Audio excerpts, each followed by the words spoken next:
السلام عليكم.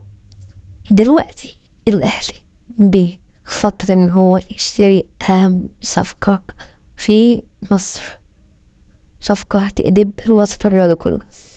الصفقة دي مصرية سابقة في اللعب النادي الأهلي قبل كده، لعبت يعني من ناشئين الإسماعيلي ولعبت في الأهلي، لكن يشوف قدر إن هو يحترف ويلعب وسط خطير زي بنزيما في زرقاء كبيرة جدا موجودة، لكن كان في مناوشات قريب ان هو مش هيرجع وفي مناوشات ان هو يرجع.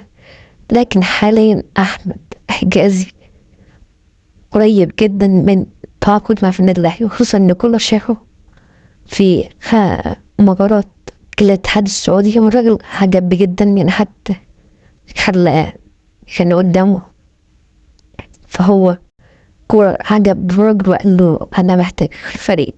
بس طبعا الكلام ده عن هيئة وكلاء، تمام. والاهلي كمان بيحاول حاليا يخطف محمد حمدي باك الشمال. الاهلي ما عندوش باك الشمال، عنده باك شمال واحد بس إحاطة الله، تمام.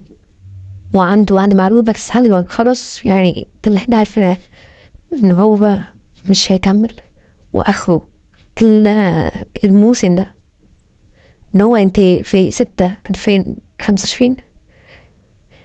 وحاليا كمان الاهلي قال ان انا معايا فرقة تقدر تنافس، ولكن كولر مصمم انه يجيب صفقات ويذكرنا برضه زي اشرف داري، يوسف ايمن اللي بقى كتير جدا بره، وعمر السعي اللي ما شاركش شاير في 15 ثانية فقط في النادي الاهلي.